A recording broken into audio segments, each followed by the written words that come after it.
Hi, my name is Davina, and I want to say welcome back to Ask the Universe channel is what I wanted to say, but that's not the name of my channel. The name of my channel is Ask the Oracle, and I am your storyteller, and I'm excited today to share with you more on the episode about women warriors.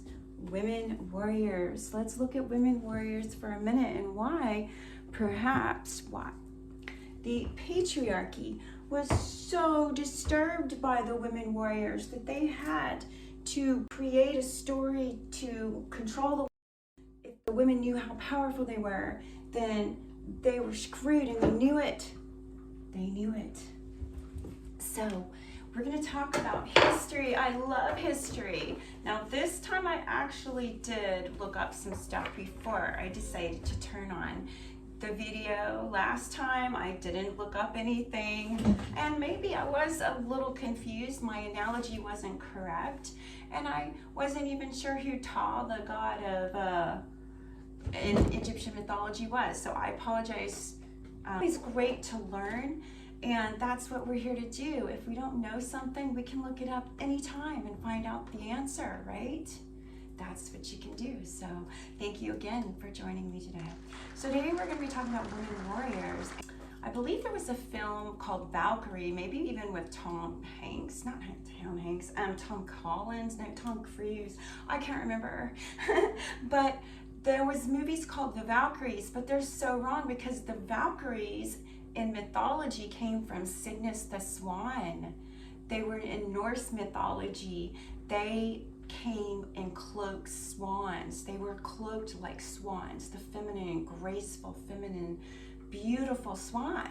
Now, obviously, both swans, male and female, are absolutely stunning and beautiful and feminine looking and soft.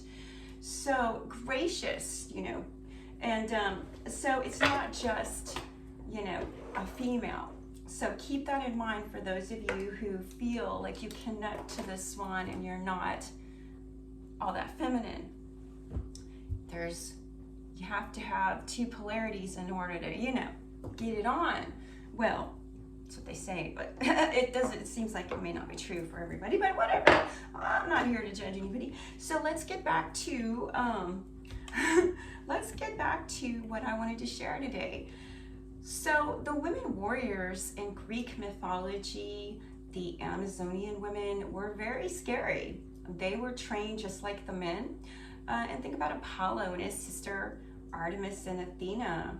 Or was it Athena? Was it Athena?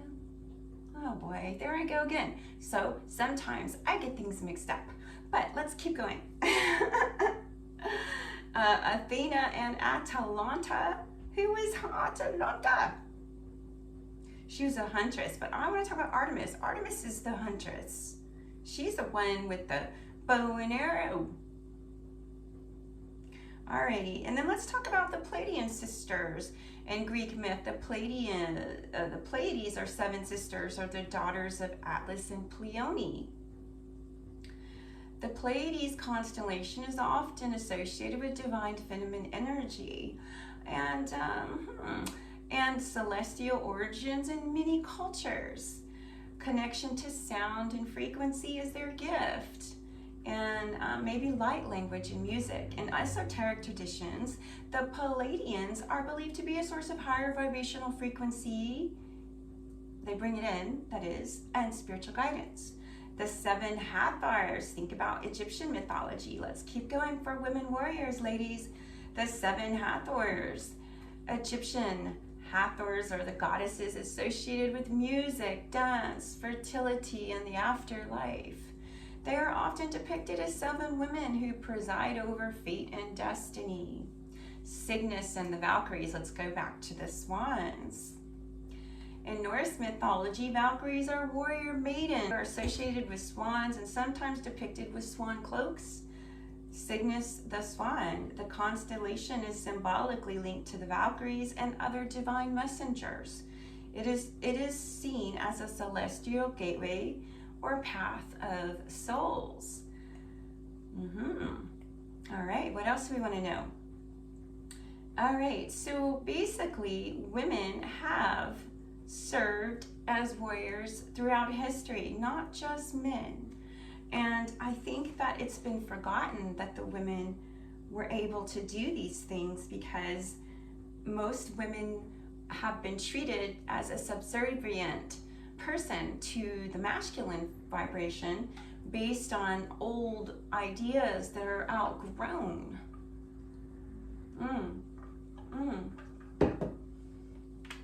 Old outgrown energies. No longer does the woman have to feel subservient, because as long as she manages to balance her masculine and her feminine within her, she doesn't have to rely upon a masculine in the physical world, unless of course she just wants to. I mean, it's nice. Who doesn't like to have someone to massage your shoulders and your back and be there and say, I got you when you need somebody, right? So, I mean, totally. I mean, you know, it's not about bashing the masculine, because the masculine needs you. The masculine energy needs you now to show up for them and be their support, and you'll have their support. And when that happens, when the polarities join forces, then everything shifts and the paradigm shifts and there's more peace and harmony on the earth. So women warriors aren't about so much as fighting, I think, as if, you know, fighting's no fun. Who wants to do that? I don't want to do that. Why would anybody want to be physically injured in a battle? That doesn't make sense. What you do is you send out some good vibes and peace and love, warriors, you know, that kind of warrior energy. No need to fight, no need to take out swords, no need to take out weapons. But just wanted to mention that, because that is something that has been coming up pretty regular as a frequency right now for me to see with the Mars, and Aries and all these cool planetary alignments going on, which I'm not an astrologer, so please look into that if you want to hear about astrology. I recommend, there's a few people, let's see, who do I like? I think I like Molly McCord. I know my friends introduced me to her, and there's a lot of astrologers that I love. I just haven't seen, wow, my YouTube algorithms, ever since they had done something with AI, are so messed up. Like, I don't see anybody I used to see in my newsfeed anymore. I used to follow. All right, so I'm curious, what kind of a message do you want me to share in addition to? All right, so I'm pulling the card called the Knight of Pentacles, and this is the knight who lives in Telluride, and he's on his his golden Palomino horse, the Golden Knight, and he's got something new that he or she's working on. It looks like they're taking their time, because this person knows that what they're working on is such an amazing masterpiece that it has to be done correctly in order for it to accomplish the result that they are looking for. So if you're working on a project, friend, then you really need to stop for a moment, perhaps, and pause and wonder, is this gonna give you the results that you're looking for? And if not, what kind of sauce, or what do you need to do and bring into the situation that's going to give you the results that you need in your goal? What is it? So first of all, I wanted to share a channel message. Okay, so somebody believed, I don't think they still do, but somebody believed they didn't have a lot of options, and they thought that everything was going to be bad. Their options weren't any good. And maybe there in the past it was, but those days are over, my dear. So what I'm seeing now for you is, I'm seeing somebody who's looking back at the past and they're ready to move forward to the future. Somebody who is very nurturing and abundant, like this queen, the Empress is all of the queens in one, and she happens to be in her rose garden, her prolific rose garden. Now, I think that's who I'm kind of reading for, is this knight and this Empress. And she's working pretty hard. She's got 9 of Pentacles. She's self-sufficient, he or she. And then there comes, all of a sudden, they're in Austria, and it looks like this person is getting involved in a relationship, a friendship perhaps, a meeting place. There's a meeting going to take place. I have the 6 of Swords. 6 of Swords. And I hear Battlestar Galactica. Woo! The Arches, Wheel of Fortune, everything just turned. Nothing is going to be the same anymore. And it's important to remember to put your feet down and ground, and remember to celebrate too, because the celebration is going to be felt throughout the cosmos, because it's such a beautiful time in your life. If you decide to temper and continue, I think you've done that. It's like, here you are, no longer like healing this broken heart. The broken heart is finally healed. It looks like someone's released something in the healing waters in Bali. And what I had in reverse was this Queen of Swords. So the Queen of Swords was standing guard, and she was guarding her heart, and nobody could come in. And finally, the Queen of Swords decided not to do that anymore and decided to open up. And so the knight could come in. A knight, a messenger. It could be a message. But the person is the Knight of Wands too, the one that's looking at the past and saying, well, this is where I've been and where do I want to go now? And I've got this amazing opportunity, this pentacle, and what do I do with it?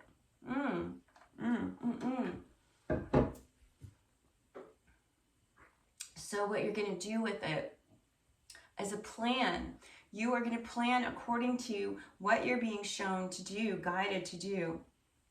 Now, right now, I'm being guided to talk about how meditation in your home, wherever you live on the planet, with intention to bring in peace, love, and joy into your atmosphere in your home. More joy, more music, more dance and laughter will result in that in the neighborhood. Your frequency can be felt the moment you decide to be happy.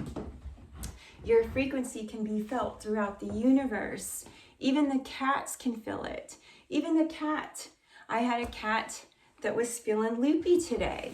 Well, where did he get the loopy energy? He might have been getting loopy energy from me. He started jumping on the wall and doing flips in one spot. It was the coolest thing ever. I wish we could have videotaped it, but what happened was, as I was going to get the camera, and all of a sudden something fell. And it scared him, so he ran off, and I didn't get to catch him jumping and doing loops on the wall. But let me tell you, that was a special moment. I've seen him do it before, so he's a very strange cat. But anyway, I just want to share that, you know. And also, how do you like my little headdress? I made that at a workshop that we had. Well, we were supposed to make our little headdresses, and I don't remember what happened, but we weren't able or managed to do so that day. But I had made mine to show how to make it. And I will be doing some more crafty workshops in the near future. I'm adding to my website, so check it out if you're in the local area. If not, just keep in mind that whenever we get our events going pretty soon, we're going to be doing some fun things at our retreats, making some craft and paper projects perhaps, maybe other things, arts and crafts. I love it. Resin art's fun. I do that on the side. But whatever the case is, if you love art, you might want to look at what we're doing. Look at my website below. And also, I have a book. I'm thinking about putting my book and cards on sale. And if you've ever been with me on an event before, whether it was a weekend getaway or a tour or anything at all, if you've ever been drawn to any of the gatherings in the past, you will get a discount code to join us in the future. And so that's all. I just wanted to tell you guys, stay positive, open your hearts, and remember that being a warrior doesn't mean a fighter. It just means you're somebody who really stands strong for what you believe in. So keep on doing that. And this pinnacle, this opportunity, this golden opportunity that is coming your way based on what the cards are telling me will be, let's find out what we need to know more about, okay? Will be, what else do we need to tell the, oh my gosh, my globe. Oh, I have to tell you to pray for the world at large and send peace, frequencies of peace to the Middle East and to the White House and to all of those in the Middle East. Whether You like them or not, send them love and peace, and they'll feel it. It'll be felt through your neighborhood and out the universe, throughout the universe and everywhere, if you're at peace. All right, so what do I need to tell you? So I was talking about how there's an opportunity coming. When is this opportunity coming? Let's just see. 2. There's 2 worlds. There's a split. So a split, 2 worlds, guys. That's really intense. It's like we're living in one world. We're living in one world. And, oh, let me show you my nights. I want you to see my nights. Come see. One is in the Telluride and one is in Cordoba. España. I can't speak Spanish, but it'd be fun. I'd love to know how to speak other languages. So I would love it. All right, so Oracle of Delphi. It's actually, I think my Greek friend calls it Delphi. I called it Delphi, but you know, Delphi is, if that's what my Greek friend calls it, well, it's maybe how it's pronounced then, you know. Number 1. The channeled messages that you will be getting once you tune into your higher self and the scribe writing. So there's a path being cleared right now. There's a path for the master artisan. And some of you might be even healers, divine physicians trained by Isa himself, I believe. Something in spring. Number 4, April. Oh, where are you going in April? Sacred, the Ark of the Covenant is next, and I think that's where I'm going to leave it. There's forces. The Queen of Forces is Sun and Moon. Balancing the masculine and feminine. That is the way we heal the world, is to balance it within ourselves. Oh, here are my kitties, playful. All right, guys, this is going to be so much fun. Have fun when you're playing in that energy of love and sending love to all of the masculines and all of the feminine energies that need healing and love. And send it to yourself first, so that way you're taking care of yourself, putting on your own oxygen mask, and then send it out to the world in peace. All right, take care, and let me know what you're thinking down below. I love to hear from you. Until we meet again, adios.